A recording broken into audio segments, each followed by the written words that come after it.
time of the Minister of Kampala by sending us just a voice note. Boyfriend.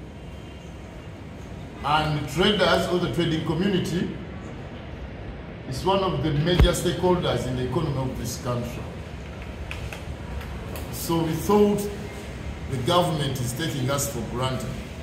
And also, she was emphasizing about submission of proposals without mentioning about the challenges which we have been engaging the government and which we clearly presented to His Excellency Yoweri Kaguta Museveni. So that's why the traders had to communicate in a more peaceful way so that the government can react. We decided after a special meeting, the President instructed the Prime Minister today, where the traders were represented, the landlords, security and other government agencies, to find a possible way of harmonizing the challenges and possibly how the demonstration can be put on hold or stopped. Of the Minister of Kampala by sending us just a voice note. Boyfriend. And traders or the trading community is one of the major stakeholders in the economy of this country. So we thought the government is taking us for granted. And also, she was emphasizing about submission of proposals without mentioning about the challenges which we have been engaging the government and which we clearly presented to His Excellency Yoweri Kaguta Museveni. So that's why the traders had to communicate in a more peaceful way so that the government can react. We decided after a special meeting, the President instructed the Prime Minister today, where the traders were represented, the landlords, security and other government agencies, to find a possible way of harmonizing the challenges and possibly how the demonstration can be put on hold or stopped. Since this time the communication is more official, to engage and come up with a conclusive conclusion. Either tomorrow we'll continue with closing the shops or we operate normally. As this our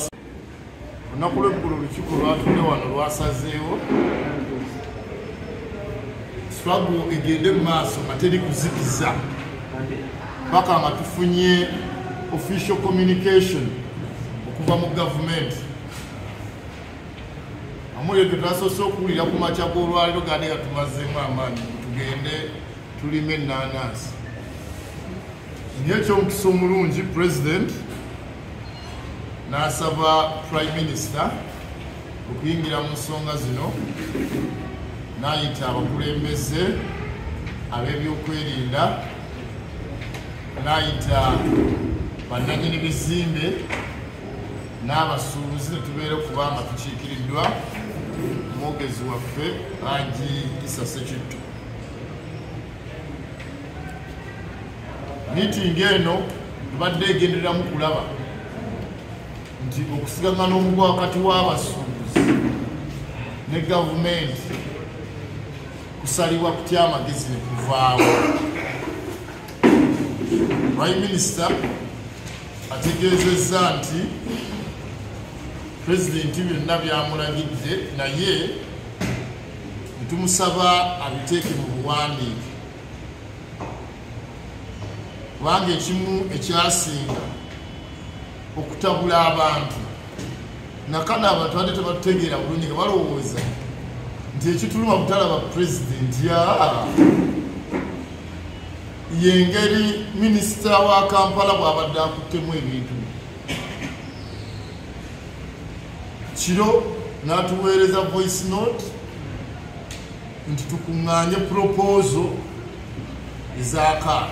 Twali ku bizibu byaffe, tekyatabudde nnyo abasuubuzi era nga tulaba ensonga agikutte bubi. Okusinziira ku kiwandiiko kino kye tufunye, Prime Minister yaweereddwa obuvunaanyizibwa okwekomitinga kuba President nti agenda kutusinkana mu mangu ddala ennyo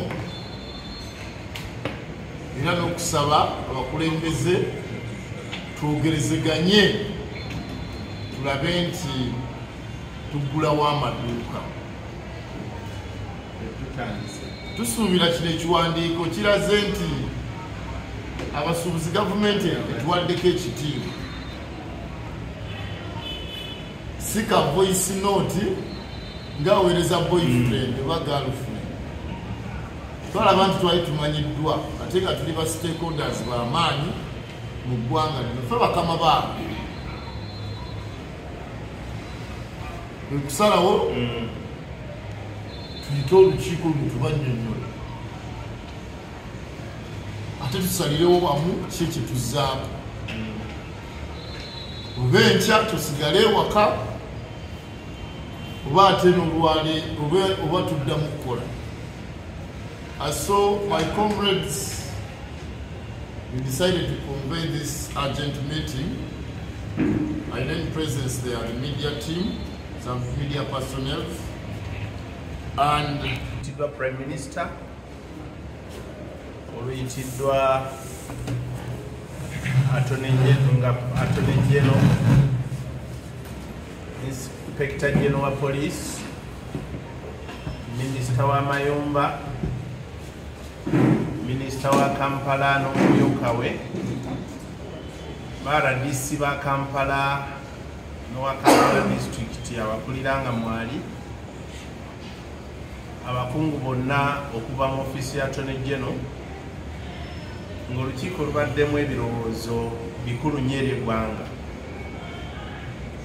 Tulubaddemu n'omu ku basuubuzi eyatubadde okumpi abamu ku bakosedde ennyo mu lutalo luno ab'engoye Mwami Ismail Kaddu, era ava kwogera nange kati mu mukutu guno enkuba erina we mukwatidde, ng'ebikulu ennyo ebibadde mu lukiiko luno mubaddemu Attorney General okugezaako okuwabula mu tteeka ki lye bayinza okukozesa okukwata ffe abayinza okuba nti tuvuddeyo ogamba abantu nti twekalakaase. N'ekyokubiri, balandi roodi bwe baba nga bagaddewo nga waliwo abataagala, etteeka ligamba ki? Nga President ayagala kulabika nti ensonga zino ziggwa, be baayo abaagala okukola, kuba abasuubuzi abamu mukubye amasimu era batulasa obutambi nga mutuvuma okufa oluffe. Tubasibyeko kwekalakaasa nga twegase ne balandi roodi ba Kampala naddala ffe abakasiita.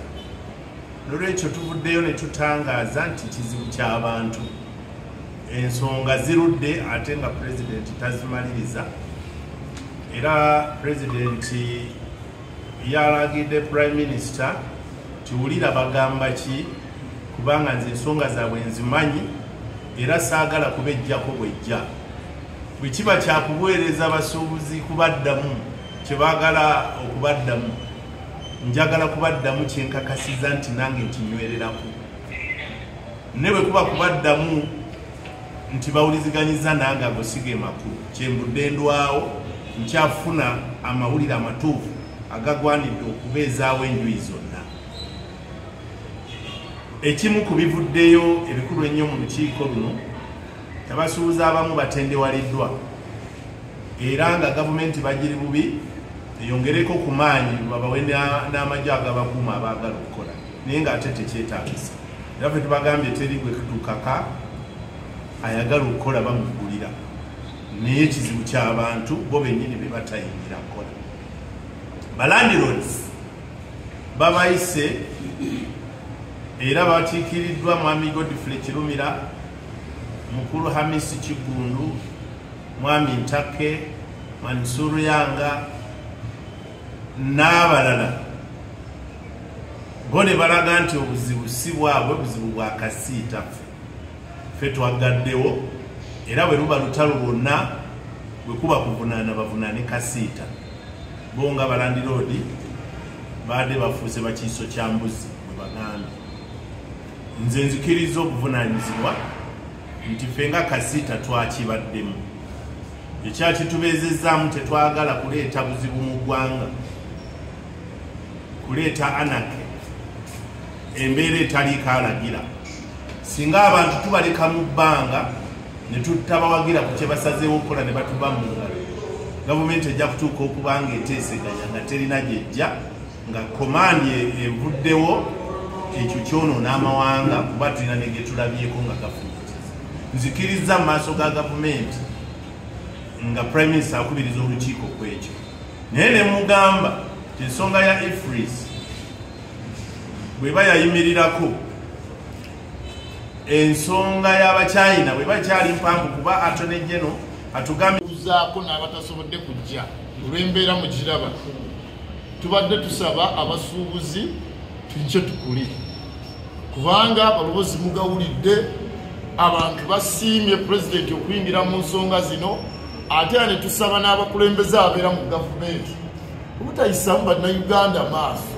Muteekateeka ki asitolere nga twagala okubebaza okujja mu bwangu ennyo, ate era n'okwongera okukatiriza abakulembeze bannange.